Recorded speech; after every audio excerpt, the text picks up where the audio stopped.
Welcome back to KPI Fireside, a continuous improvement podcast. If this is your first time listening in, welcome. We're happy to have you join us. Our mission here is simple: to improve companies and improve careers through continuous improvement.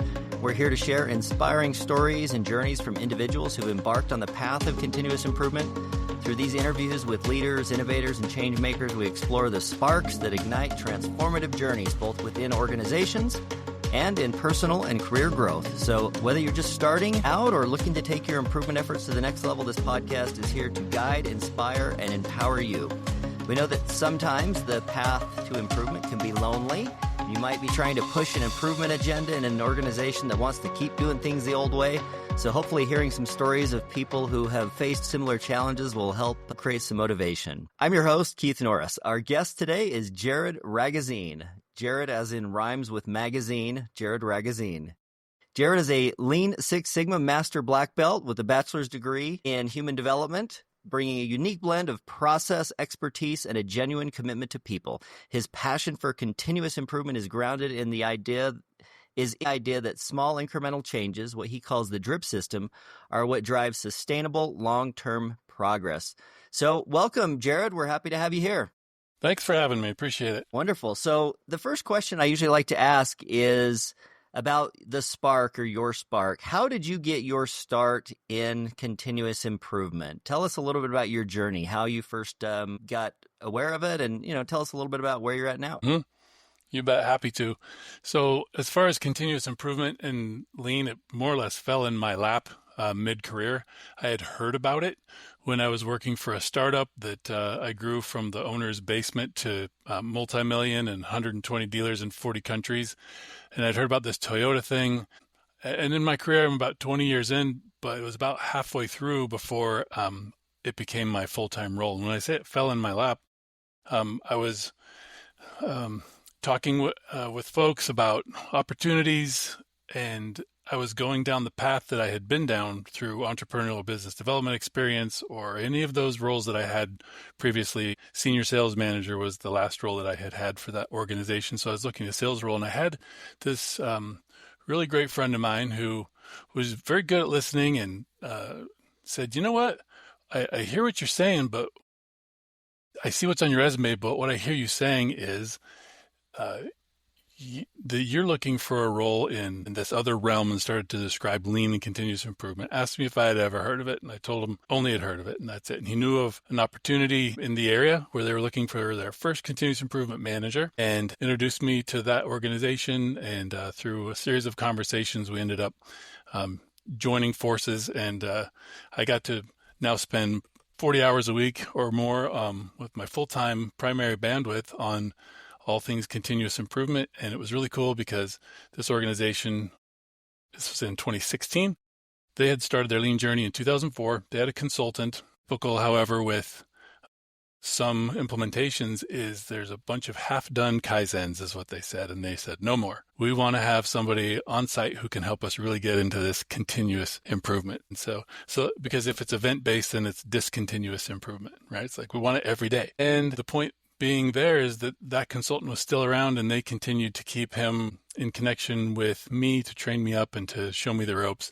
And he's one of the folks who was training. He was trained by the Japanese, and he went in, was in the first fleet of consultants training Boeing and later into Genie. And so I know pedigree's a big thing for folks like us, and so I'll mention that. And so I was really grateful for my friend who recognized an opportunity, and then some folks who believed in me and provided resources and opportunities for creativity and growth. And now 9 years later, I can't believe it's been that long. I am so happy with what I do. My wife tells people jokingly that Jared found out what he wants to do when he grows up. And for me, I had no idea that this was a career field or that it was even a role or a path. And so it found me more or less, and I'm so happy that it did. That's awesome. That's a great story. And it's so interesting to me that is your story, because I hear something similar from a lot of people that are involved in this discipline. And a couple of things that I picked up on that was, first of all, there was a time in your life where you didn't even realize that this was a thing, like everybody grows up knowing that attorneys is a thing and doctors is a thing and mechanics is a thing and people that build stuff is a thing, but this thing called continuous improvement, I think a lot of people aren't even really aware of it as like a career path. What was like your first job title where it was more than just a part of the role, but it was like the primary thing that you did? Sure. Yeah. So continuous improvement manager. And was that in an organization that had like a lot of different sites or locations? Right. So that first, I've been in the continuous improvement manager or later continuous improvement director for a number of companies now. So the first company, no, it was a single site, but other companies, there have been multiple sites. And then ranging from, like I said, the experience I've had is working for a startup all the way to like 45,000 employee global company. Yeah, that's really interesting. I mean, continuous improvement is a word I like to use, just business improvement even more generically, but there's a lot of very specific disciplines within that. If you talked about Toyota or lean or, it's gone by a lot of different terms over the years.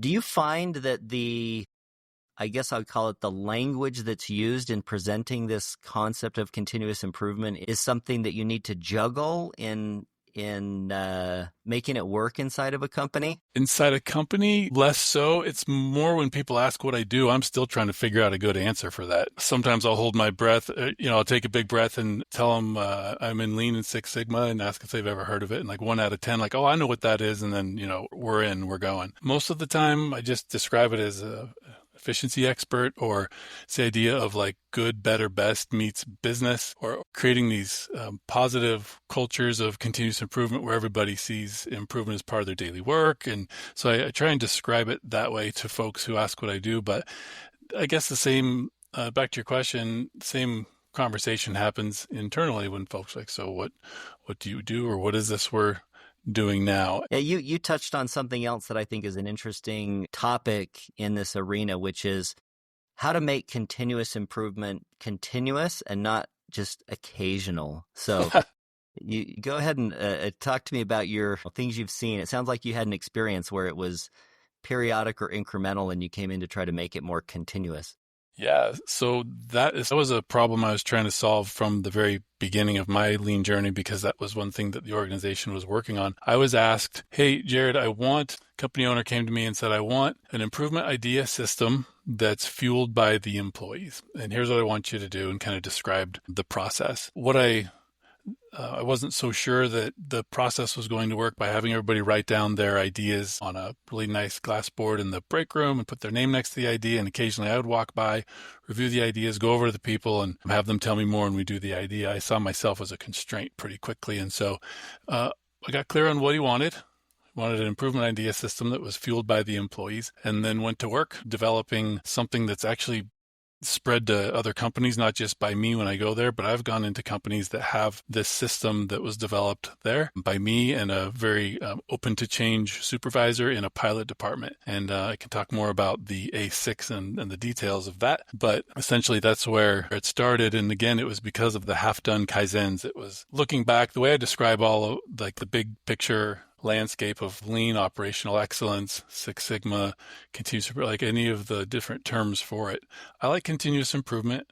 It definitely, for a lot of reasons. But what I've noticed is that when a company is going to do a Kaizen event, let's say it's a 5-day improvement event, then that means that for 1 week we're going to improve, and then for 3 weeks we're not. And so I call it discontinuous improvement, kind of jokingly.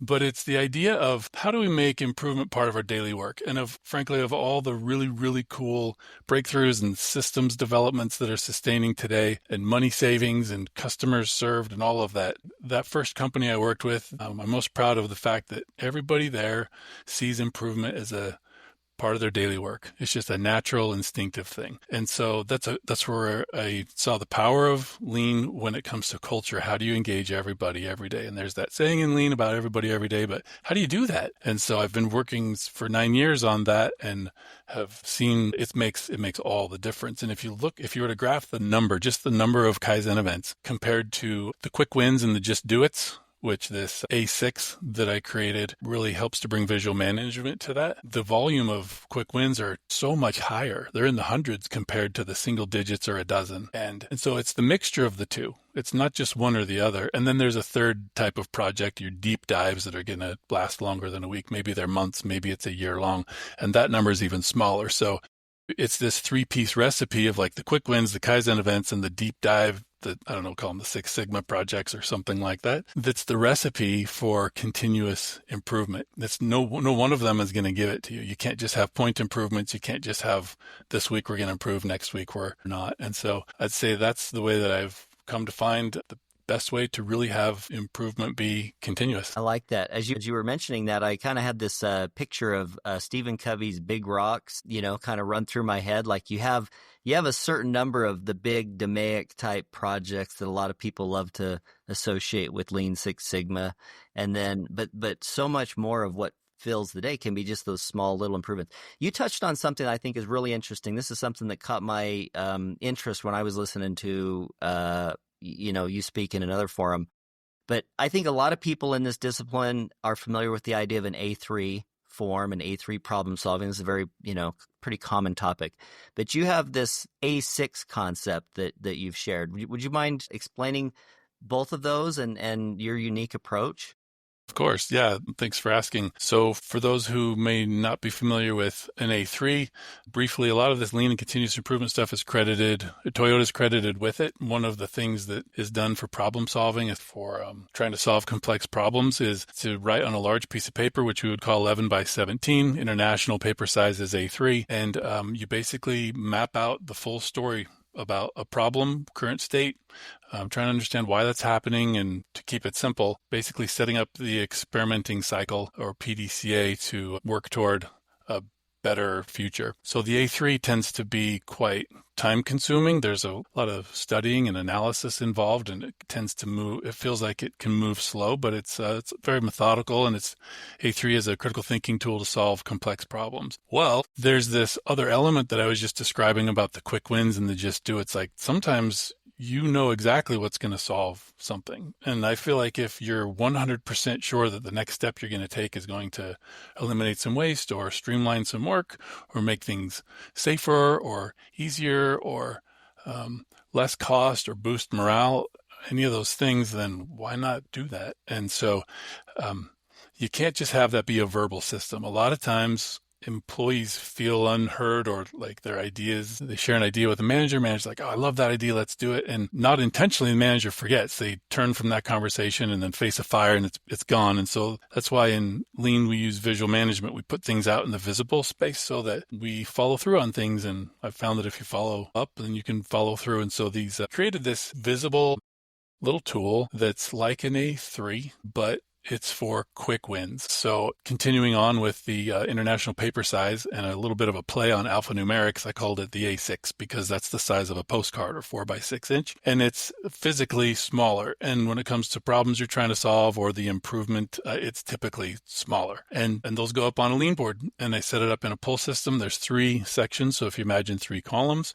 far left, you have a small queue of opportunities. And I always put a max on that, no more than 6 at one time. And the team votes them in to the middle section, which is the in process. And there's a max of 3, only 3 at a time. Hot take, of those 3, only 1 can be an A3 because that's the bigger, larger project, and we can't jeopardize improvement being held up because of 3 large improvement projects. So you have an A3 on the board, 2 spots for an A6, and you can flow improvement across the top over to the 3rd section on the board, the far right section, which is the completed. No maximum there. We'll take all the improvements you can get. And you leave them on the board. The A3s, the A6s, they all flow over there, and they're kept in transparency sleeves for a few reasons. One, first of all, let's honor the people whose idea it was to bring it up to the board and the little project team that might have been there and have that. And second of all, it helps us to sustain. Like we flip through and like, hey, this is where we were at. Or this is where we got to. Are we still experiencing those gains and those wins? And if it's a yes, like, hey, do we want to like try and raise the bar again? And you can take an idea and cycle it back through. So to summarize, the way to handle those quick win improvements, the A6 was created, and it's a card that you can actually move so that you don't have to erase it from one section and rewrite it. We actually started there and quickly realized we've got some waste in this improvement process. And it's got set fields. I could talk more about the A6 in detail, but high level, that's That's what it is, why it was created, and how it works. And it's yielded some incredible results. I'd love to hear, like the fields or the content that you put on that A6 form. And A6 is one of the things that has just been magical. Seriously, had incredible impact for companies. The A6, again, it's a 4x6-inch postcard-sized idea card, and it lives on a lean board. And there's different sections to it. Of course, somebody's going to put their name on it, and then the date, and then the idea that they have. They're going to then qualify the idea, like how does this pertain to work? And there's different sections like what improvement type is it related to quality, cost, delivery, safety, morale, or is it connected to a TTI like on a Hoshin Conry matrix? And then after you've kind of qualified it, then move over to the waste section. Hey, what wastes are associated with this idea? And those are all there. And basically it's just like little check boxes. They don't have to know them. They don't have to write them in. It's just very simple to fill it out. There's a couple other details on there, but lastly, it's there's a due date, like an anticipated achieved by date. And then there's a PDCA circle that's sectioned into quadrants so that as you're moving through the improvement, you can just shade in progress, like, hey, we're in the plan phase, or we're doing, or we're checking now. And so the way that it works is, we have pads of these, maybe 50 to a pad. The back of the pad has a large magnet on it so that it can be on the board. Anybody can fill one out. The hope is that everybody will eventually. And then when they go on the board, again, there's only 6 allowed at one time in the far left section for opportunities. And it's a pull system. So as soon as one opens up, because it's moved into the middle section to be in process, then somebody who's got an idea card or an A6 filled out and it's in their locker or it's at their desk, then they can put it up on the board. And so that makes improvement manageable so that we don't just flood it. Because in the beginning days, it was just laden. The board was 6x4 foot board was laden with these A6s all around. It's like, oh no, how are we going to manage this? We want it to be easy and manageable and again, have improvement be part of our daily work. So that's the layout of the card itself. You mentioned a couple of things that I think are important concepts in Lean in general. The collection of the ideas, is there an expectation that you recommend giving to folks like, hey, we really want to see X number of ideas, or is it just like whatever ideas you have? Like what are the keys to being successful with how to solicit those ideas? So I actually don't believe in mandating a certain number of ideas from people. Definitely goal setting could feed into that. If everybody's required to set some goals, that's cool. But I think improvement for me shouldn't be pressured in that way. I think there's enough pressure, you could say, in terms of like department goals or measurements. And so really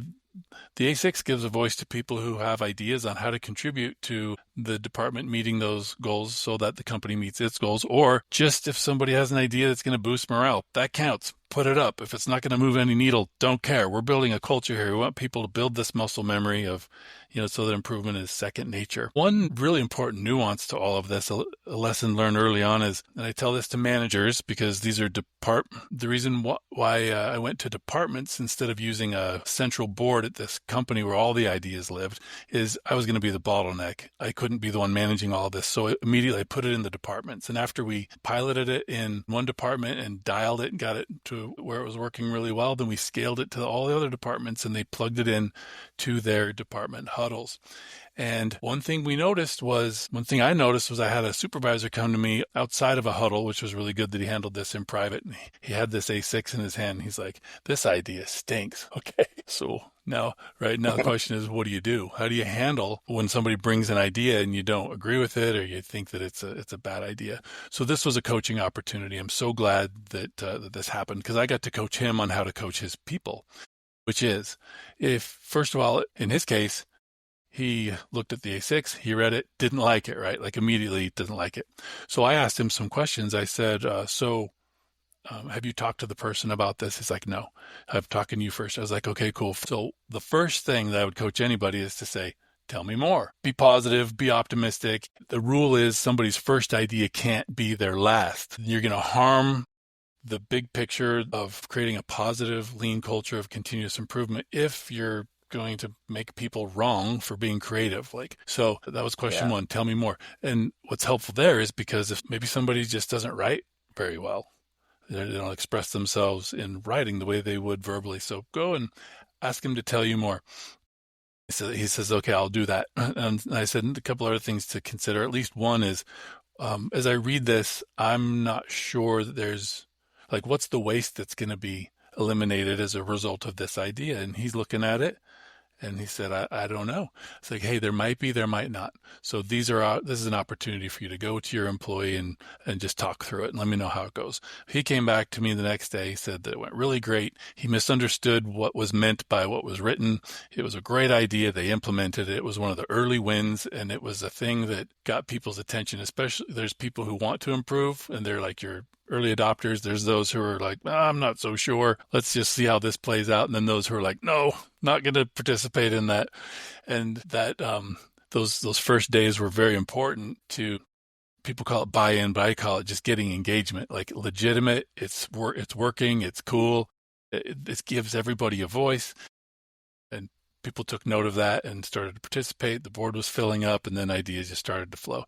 And that was in 2016. And so I've been back to that organization, and 9 years later, it's still going. The system has sustained, and I'm very proud of it. In fact, as I said, the A6 is showing up in companies. Like I'm in Washington. It was developed in Spokane, Washington. I was in California, and I saw it in a company in California.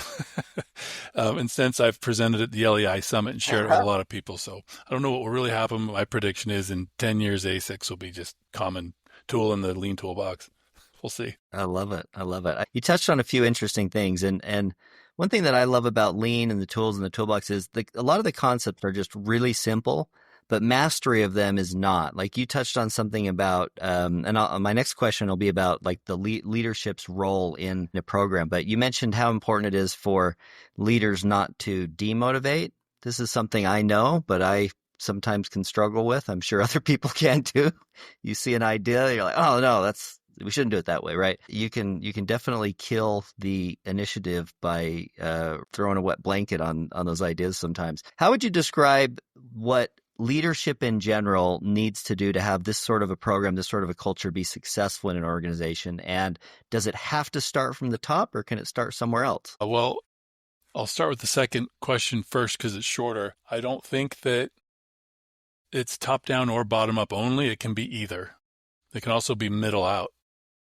And the way to go about that is pretty much the same in my experience. But since we're talking about a top-down with a leader-centric question, I think that it's key that a leader is going to exemplify lean teachings. Like you could have a company owner or a company president who knows that lean is the thing to do, or that other company owners are doing it. And so they're going to bring it in and like say, we are a lean company or we are doing this. But there needs to be some participation in it. They've got to model it and engage in it. I love lean because there's something in it for everyone. If you're in the boardroom, there's elements of lean that are for you. If you're on the shop floor, the frontline worker, you're in the office, there's something for you. In fact, it goes so far as I love how lean is a win-win-win model because the employees benefit. Why? Because you're asking their ideas. The customers benefit because you're flowing that value to them. And the company benefits because they're more profitable when costs are reduced and customers are happy and quality's high and people are safe and happy and all the things. In fact, it's a quadruple win when you can include suppliers, because when you have to do cost reduction initiatives, you don't go crying to them that you need to get a price cut. That's a win-lose. That's not cubby thinking going back to the rocks. It's like, hey, we've got enough waste for 10 lifetimes right here in our own work cell.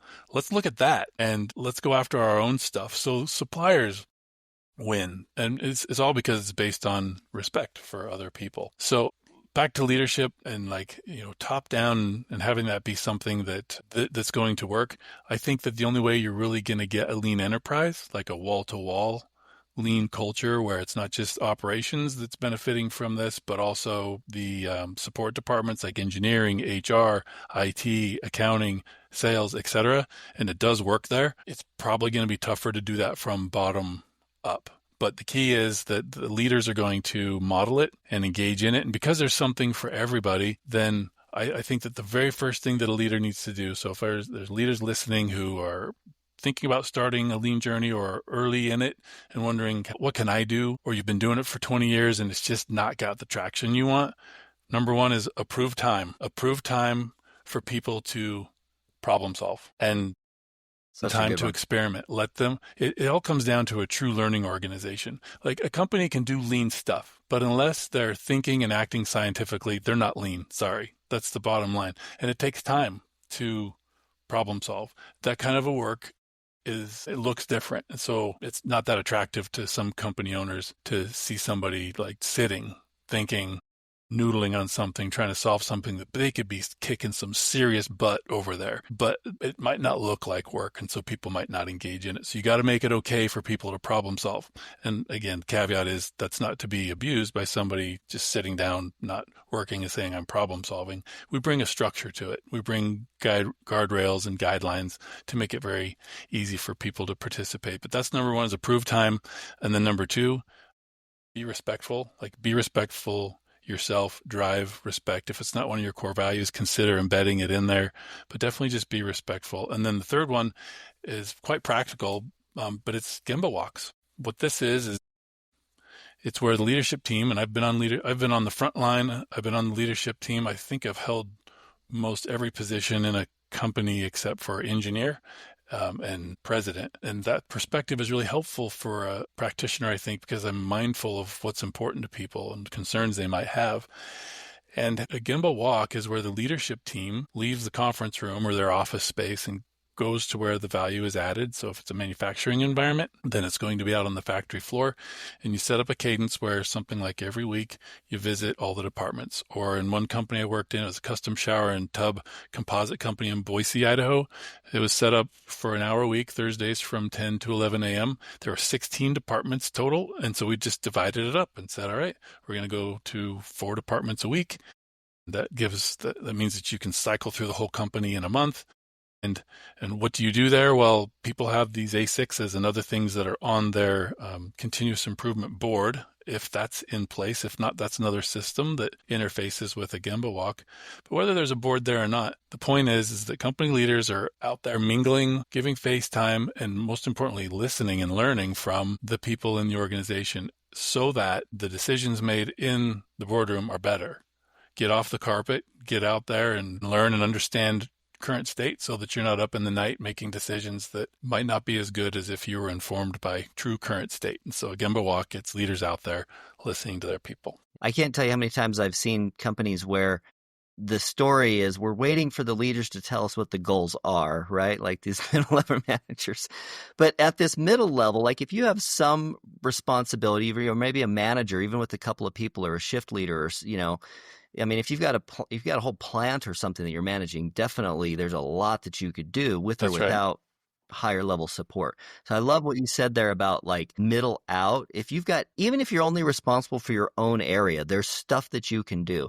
And man, the world needs more people who are good at making stuff better generally. I mean, the whole mission of continuous improvement is just like you mentioned the win-win, the triple win, the quadruple win. There's so many layered benefits there that it's awesome.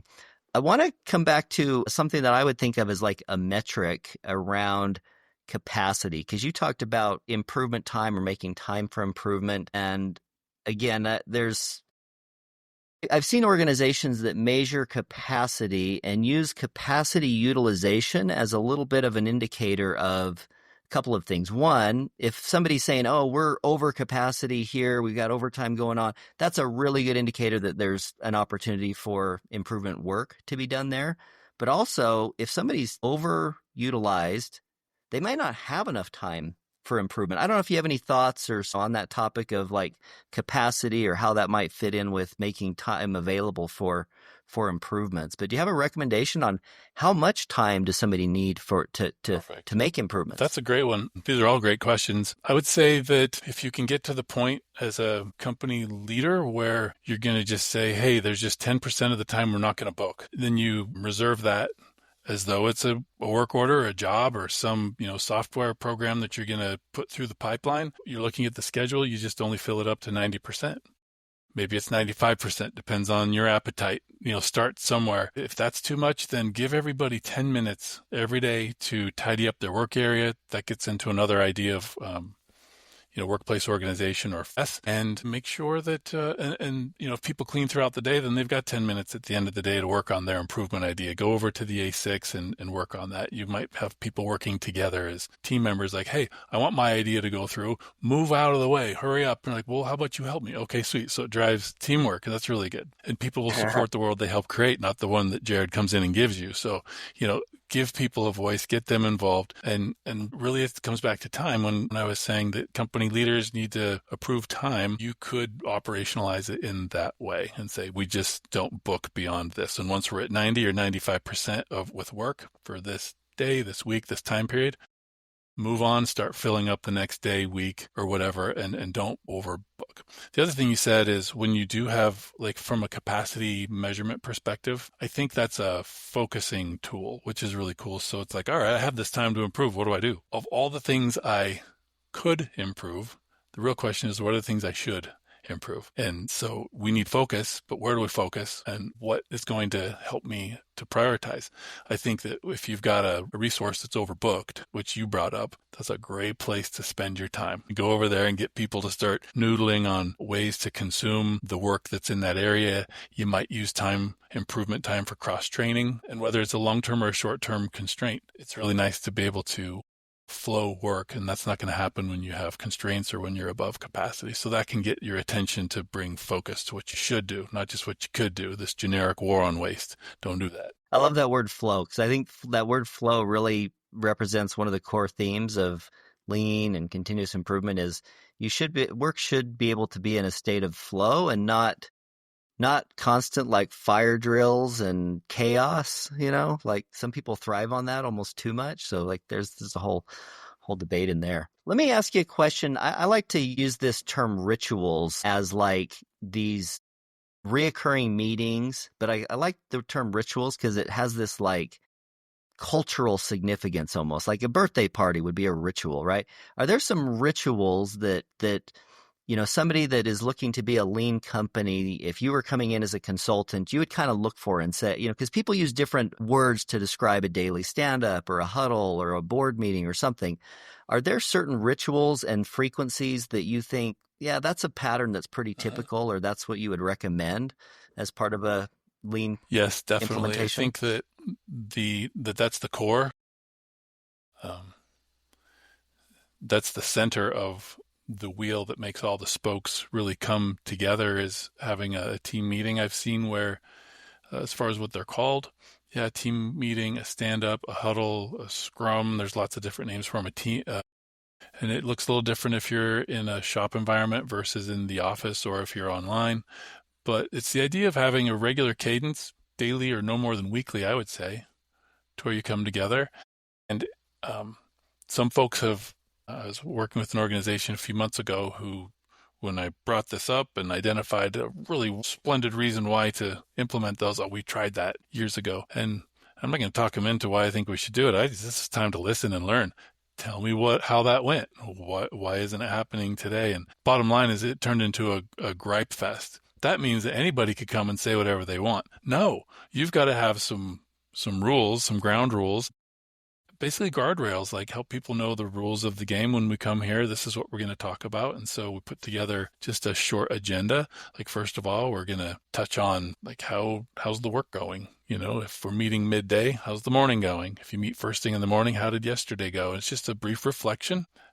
Are we ahead, behind, on track? Any challenges? And you're looking for gap. That's why we always say, what's your current condition? What's your target condition? Or what's your plan and what's your actual? So you want to compare and contrast to surface. You want to tease problems out of their hiding spot. And again, it gives you focus if you do that. And when you do it as a team, then you're united. And I'm all about culture. I'm organizational cohesion, people being on the same page. I have this acronym that I live by. It's a leadership style I call PIE. It's praise, information, encouragement. Everybody loves pie.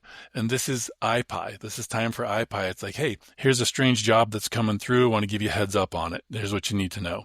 Or, hey, yesterday we were asked to go above and beyond. We did it. That department or that leader was stoked. They gave us huge kudos. That's time that's when you share that stuff. And if verbal and that's it, okay, I think it's better to have that be visual. So that could be sections of the board like good news, and that's on your agenda. We talk about good news. We talk about how the work went and where's the challenges and how can we do better today. There's a spot to experiment like, hey, we need to work on X. And what do we think is going to happen, by the way? Write that down. Run the experiment, come back, compare against what actually happened, and right in there is a deep well of learning. Get used to writing down your experiments. Experiment rapidly so that you can learn rapidly and like iterate toward your goals. And so these huddles, whether I've seen daily, I've seen weekly, I've seen both. For example, every day for 5 to 10 minutes just to say, okay, here's what's on the books for today. Pretty typical day. Is there anything anybody needs? This is the leader of the department who's heading this up. And then, go for it, go to work. And then since there's not time to really get into A6s and necessarily all the sections of the board every day, then I've seen where folks meet daily for 5 to 10, but then they have a 30-minute weekly where everybody's at the board, but you're going to go through more of the, more in depth. You either hit more sections or go into those sections in greater detail.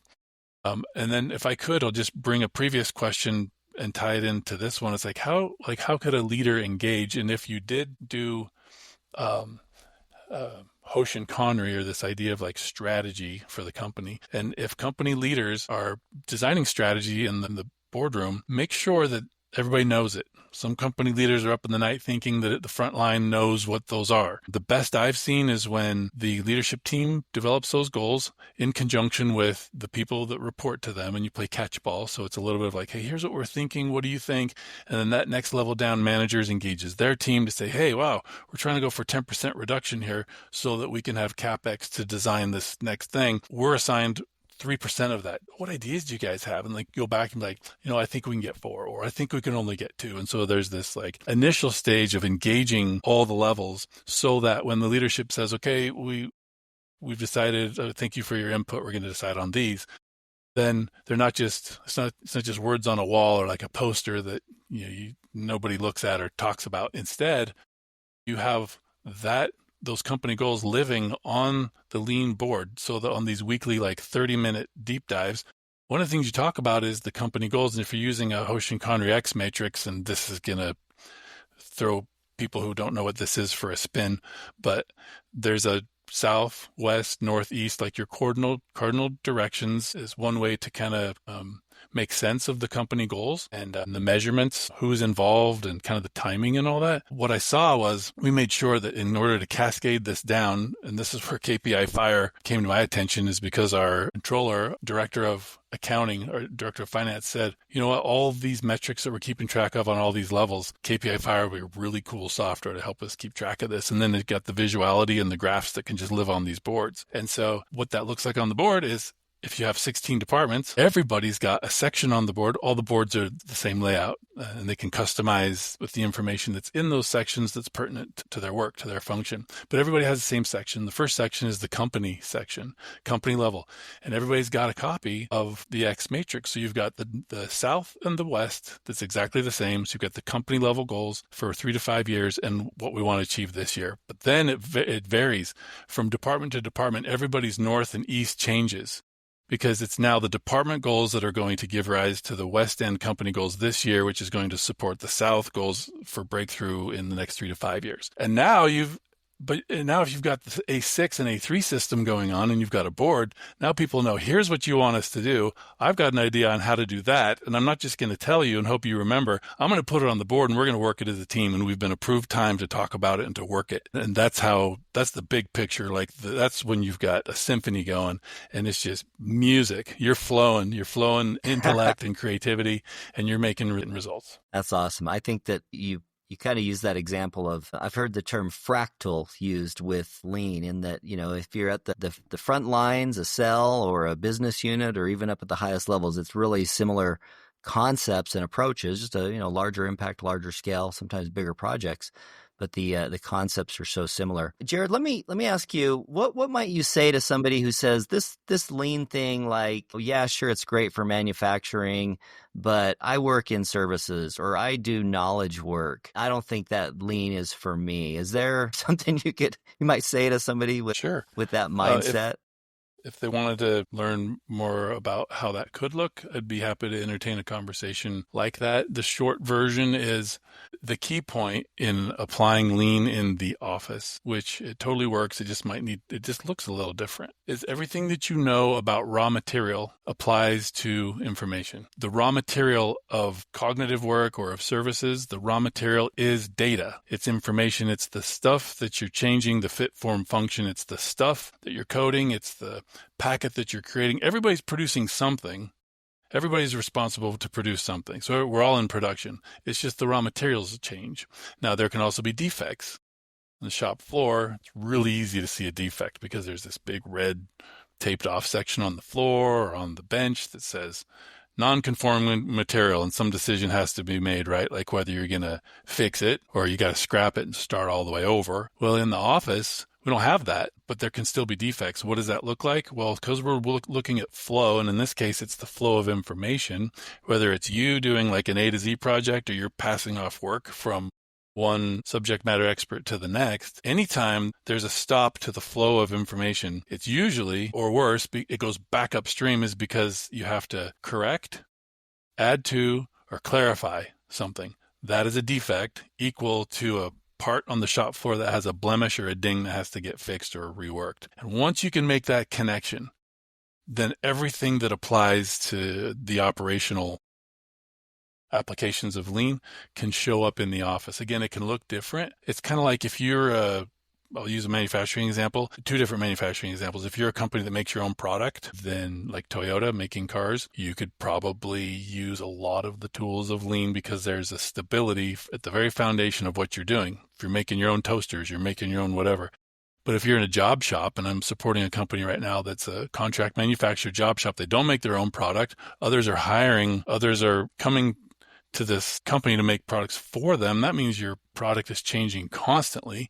Does that mean lean doesn't work in a job shop? Absolutely not. You still have problems. And when you have a problem, you're like, okay, what's the problem we're trying to solve? And then you just work towards solving it. You may pull out of the lean toolbox. Hot take, you might not pull out of the lean toolbox. You might pull from the project management toolbox. You might pull from the whatever works. That's why I like continuous improvement. And some lean purists might not like to hear that, like you got to do it this way. I'm like, I don't know. I think it's important to like master those concepts and then tweak them and then make them your own. And you're really trying to solve the problems that this company is dealing with. And you're engaging the workforce to do that. But in terms of services and does lean work, like I've talked with a dentist who understood that idea. You know, it was getting clear on what's the value adding activity that's being done and and then what's everything else and examples of that. So there's an opportunity to train people to like learn to see, because we're not born with eyeballs to see the kind of waste that lean is talking about, but it's in the office. And one last thing about office defects is I mentioned like the red squares. You don't have that in the office. You don't have a place where some information defect is going to go and sit for somebody to decide whether we're going to fix it or rework it. It just gets fixed and it hides. I'm not saying people hide it. It's just harder to see. It hides in the emails. It hides in the chats. It hides in the phone calls. It hides in the conversations over the cubicle wall. And as soon as some information defect is fixed, again, something is incorrect or incomplete or unclear, it's gone. You've filled in the form where there was a blank. The information that was on there was wrong. You got to fix it. Well, now it's fixed and it's gone. There's no record of it. And right now what's happening is I'm in charge of the information workflow for an ERP from the moment the information first enters the company's system by virtue of an RFQ, a request for quote from a customer, all the way until the time that that information is going to be handed off to production. So that's the scope. And yes, there can be inventory in the office. Like your inbox is inventory. It's work waiting to get processed. Separately, you look at how long it takes to do the value adding stuff. And then separately, again, you look at what the downstream customer got from you. Is it any good? You did it on time, but is it any good?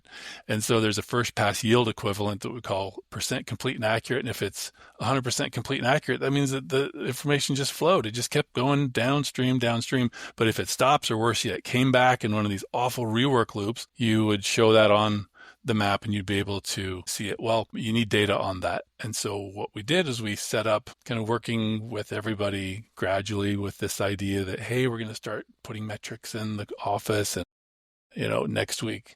Like, hey, we're gonna start tracking now, and so everybody's tracking their internal customer. Anytime a PO comes through, it's incorrect, or the sales order comes through and there's something missing, or the NPI packet for new product introduction goes to engineering. They're supposed to model something, but they don't have everything that they need. One of the rules of flow is full kit, and so you got to full kit your information. You got to have hard stop rules like Gandalf's staff, like you shall not pass. You're not going to pass this incomplete kit of information forward. But if you do, then like not in a mean way, but like this is all above board and we're all talking about it before we start doing it. Let's just keep track of that. Again, our goal is to work as a team. It's we, not me. Our goal as an office is to flow value to the production team so that they can produce a good part as easily as they can without having to stop and come back to the office. It's just the same thing further down and further up the value stream. And so we basically, to speed ahead and skip to the end, is putting these quality gates. So everybody is tracking the person just before them and giving them that score. But we did it all above board with respect, with purpose. So the contrast to that is somebody is like tracking your errors in secret, and 3 months later, they a little passive aggressive and like, hey, look at all these problems you've got. It's not that. It's like, hey, we're working together. We're trying to reach a goal. Meanwhile, we're dialing the ERP so that we can automate a lot of the stuff. And it works. It works. That's interesting. Well, Jared, there's so much good stuff in here. If anybody is interested in connecting with you or following with you or working with you, how might they get in touch with you, and how would you prefer that they connect feel with free you? to reach out if you have any questions about anything from this podcast or any other questions. If I can help you, I'll help you any way I can, or I'll connect you with somebody that might be able to if I can't. But I do offer consulting, and with my organization is Engage Forward. You could contact us there. Basically, Engage Forward empowers companies to make every day a good day at work by fostering continuous improvement and helping organizations, including manufacturers, to become employers of choice and cultivating a culture built on respect for people. So the website is engage-forward.com, and you can reach out that way as well, or find me on LinkedIn and Jared Ragozzine, like magazine. Thanks so much for joining us today on the podcast. We appreciate your time and your experience. If this episode of KPI Fireside is brought to us by KPI Fire, continuous improvement software. KPI Fire helps you align strategy, drive execution, and engage your people, all in one powerful software platform. So whether you're leading a team or transforming an entire organization, KPI Fire is your partner in achieving breakthrough results. You can learn more at kpifire.com. This concludes our episode of KPI Fireside, a continuous improvement podcast. If you enjoyed today's episode, be sure to follow us on the socials and share this podcast with friends or colleagues who are as passionate about continuous improvement as you are. You can find us anywhere you get your podcast, and until next time, keep driving progress and sparking change.